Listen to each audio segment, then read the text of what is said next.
हमारे साथ बातचीत करने के लिए केंद्रीय सूचना और प्रसारण मंत्री अनुराग सिंह ठाकुर। सर, हम लोग अभी गोवा में है, इंटरनेशनल फिल्म फेस्टिवल यहाँ पर चल रहा है, आपने वेट किया है। क्या हम मान के चले कि भारत आने वाले दिनों में केन्स फिल्म फेस्टिवल जो विश्व स्तर का है उसको टक्कर देगा या उससे भी आगे बढ़ जाएगा हमारा भारत का अतिथि गोवा? देखिए, international film festival of India Goa जो कभी एक रूप से सरकारी फेस्टिवल तक देखा जाता था, उसमें काफी बदलाव आया। अंतर्राष्ट्रीय छवि उसकी बढ़ी है और कहां से पता चलता है, जब पिछले साल के मुकाबले इस साल लगभग 3 गुना ज्यादा फिल्मों का नॉमिनेशन होना, 2962 फिल्में, लगभग 3000 फिल्में, और इनमें से भी international premiere, world premiere, Asia premiere और इंडिया प्रीमियर, ये यहाँ पर लगभग 200 फिल्मों के होने वाले हैं। इसके अलावा 1000 लोगों का फिल्म बाजार में आना, ये भारतीय फिल्मों में रुचि और अंतर्राष्ट्रीय कंटेंट भारत में बेचना, खरीदना, उस दिशा में भी बढ़ा हुआ है। तीसरा, हमने जो एक और शुरुआत की, बुक्स टू बॉक्स ऑफिस, इनकी आप किताब लिखते हो तो उसको बड़े पर्दे पे आपकी कहानी बनाई जाए।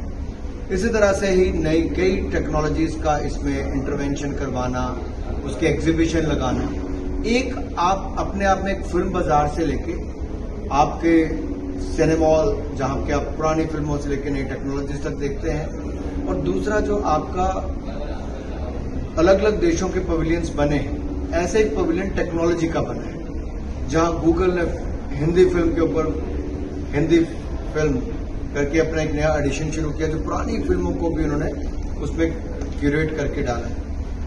Amazon प्राइम, नेटफ्लिक्स, इन्होंने अपने आप को नए कंटेंट क्रिएट करने के लिए और नई टेक्नोलॉजी का उपयोग करने के लिए, सोनी ने अपने लेटेस्ट कैमरा और कम दाम में भारत के कंटेंट क्रिएटर्स के लिए लेकर आए। मुझे लगता है ये अपने आप में बहुत बड़ा आकर्षण है। बहुत सारी फिल्में यहाँ पे आती हैं, बहुत सारे लोग यहाँ पर आ रहे हैं, जिनके आने से यहाँ फिल्म जगत वालों को कुछ ना कुछ मिल रहा है। अनुराग जी, हमने सालों पहले देखा था कि जेम्स बॉन्ड की फिल्म ऑक्टोपस, उसमें जैसलमेर वगैरह की शूटिंग हुई थी, लेकिन उसके बाद सूखा रहा। बाहर की हॉलीवुड मेनली यहाँ पर भारत में नहीं आते थे, लेकिन पिछले दिनों जैकी चैन की फिल्म आई, बनी थी यहाँ पर भारत में, वो इसमें हीरो भी थे वो। अब देख रहे हैं कि आप लोगों ने इंसेंटिव को लगभग 32 करोड़ बढ़ा दिया है, जो भारत में फिल्म का निर्माण करेंगे बाहर के विदेशी। आपको लगता है इससे रोजगार के अवसर भी बढ़ेंगे और हमारा एक जो अछूता प्रदेश रहा है, जो अछूता जगह रहा है, वो पूरे विश्व के धरातल पर नजर आएगा? देखिए, भारत दुनिया में सबसे ज्यादा फिल्में बनाने वाला देश तो है, लेकिन अंतर्राष्ट्रीय फिल्मों की शूटिंग यहाँ पे, उसके लिए $4 मिलियन लगभग 30-32 करोड़ रुपया उनको इंसेंटिव मिलेगा। अगर भारतीय कंटेंट को उसमें परोसते हैं तो 5% और एडिशनल इंसेंटिव मिल जाएगा। इससे भारत में रोजगार, स्वरोजगार के अवसर और भारत के जो कला क्षेत्र से जुड़े लोगों को अपना काम के भी अवसर मिल पाएंगे, और पोस्ट प्रोडक्शन का एक अलग से काम इस पर निकल सकता है, जैसे अवतार से लेकर बाकी बड़ी फिल्मों का काम भारत में हुआ।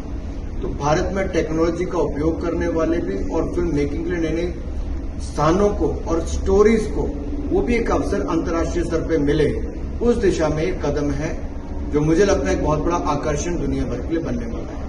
हमारी कई हॉलीवुड के जो बड़े बड़े अभिनेता रहे हैं, चाहे वो दलाई लामा पास जूलिया रॉबर्ट्स हो या फिर हरिद्वार, ऋषिकेश में जाने वाले स्मिथ हो या कई ऐसे अंतर्राष्ट्रीय स्तर यहाँ आते रहे, लेकिन इफ्फी और आप लोगों ने सम्मानित करने का फैसला किया है माइकल डगलस को, तो ये कितना बड़ा एक सम्मान होगा और इससे भारत की और कितनी पहचान बनेगी? देखिए, माइकल डगलस हॉलीवुड के एक बहुत बड़े अभिनेता और निर्माता भी हैं, और उनका इस अवार्ड को स्वीकार करना, जो अपने आप में बहुत प्रेस्टिजियस है, सत्यजीत रे life time achievement award international category में, तो माइकल डगलस स्वयं तो आ ही रहे हैं, उनकी पत्नी कैथरीन ज़ेटा-जोन्स वो भी आ रहे हैं, उनका बेटा जो अभिनेता है वो भी आ रहे हैं। तो अपने आप में देखिए, भारत एक आकर्षण का केंद्र बना है, और हमारी भी खुशी है कि स्वयं आ रहे। मास्टर क्लास हमारे युवा साथियों की लेंगे। इसी तरह से माधुरी दीक्षित जी को, जो भारतीय सिनेमा में अपनी कॉन्ट्रीब्यूशन के लिए अवार्ड मिला है, ये अपने आप में एक बड़ा पल है। इसी तरह से जो अपने CMOT हमारा प्रोग्राम है, ये जो सिनेमा बनाने वाले भविष्य के हमारे युवा हैं, इनको देश भर में से 75 युवाओं को चुना जाता है, और इनकी master class Michael Douglas, Karan Johar, ये पंकज त्रिपाठी जैसे बड़े बड़े लोग सब लोग लेते हैं। तो उन युवाओं को कभी इनको बड़े पर्दे पे देखते था, इनके साथ क्लास में बैठ के इनसे अनुभव प्राप्त करते हैं। ये प्रोग्राम बहुत सफल हुआ अरविंदर जी। इसमें 150 बच्चे पिछले 2 साल में आए, 75 इस साल आए, तो अगले 10 सालों में मिलाकर लगभग 1000 युवा इस पूरे इकोसिस्टम में होंगे, जो इफी की देन है। पैरेलल सिनेमा की हम लोग बात सुनते रहे हैं पहले, एक कॉमर्शियल फिल्म, एक पैरेलल सिनेमा बनता था। अब पैरेलल सिनेमा की बात आ रही है ओटीटी के साथ, कंपटीशन जो मेन स्ट्रीम।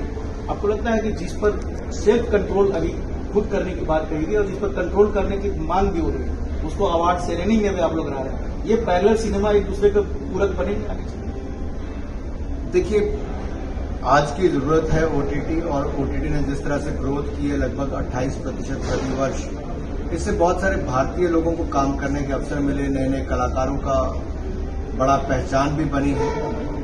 बड़ा पर्दा और ओटीटी यानी कि सिनेमा हॉल और ओटीटी पैरेलल चलेंगे, कोई रोक नहीं सकता। इसके अलावा भी एक और है, जो आपके मोबाइल फोन पे सुबह शाम हम लोग कंटेंट अलग अलग प्लेटफॉर्म पे कंज्यूम करते हैं। तो आज तो कलाकार के लिए बहुत सारी ऑप्शंस आ गई हैं, देखने वाले भी बहुत है, बनाने वाले भी बहुत है, और कहीं ना कहीं सबके लिए कोई ना कुछ बना है, सब रेवेन्यू बहुत आ रहा है, बहुत हिट फिल्में सबकी हुई यहाँ ओटीटी पे हुई। तो ओटीटी वेब सीरीज अवार्ड इसीलिए शुरू किया गया कि इसमें जो भारत में कंटेंट बना उसको हम उस वेब सीरीज को सम्मानित करें। हालांकि जिस तरह से गोवा फिल्म फेस्टिवल का परचम पूरी दुनिया में लहरा रहा है और आगे और भी लहराएगा, आपको लगता है कि ये बीजेपी शासित राज्य है, लेकिन अगर सियासी तौर पर देखें तो इसी तरह का परचम बीजेपी और आप लोग फहराना चाहते हैं राजस्थान में, जबकि वहां पर राहुल गांधी और प्रियंका गांधी बोल रहे हैं कि ये प्रदेश कांग्रेस के पास है। दावे और झूठे वादे ये करना कांग्रेस की पुरानी आदत है, पर नहीं थे इनके, कभी भी नहीं किया। जनता भी जानती है झूठे वादे को नहीं लाएंगे, मोदी की पक्की गारंटी पर ही जाएंगे। इस बात के लिए बहुत बहुत शुक्रिया। ये थे केंद्रीय सूचना प्रसारण मंत्री अनुराग सिंह ठाकुर। रविंद्र कुमार, जी मीडिया, गोवा।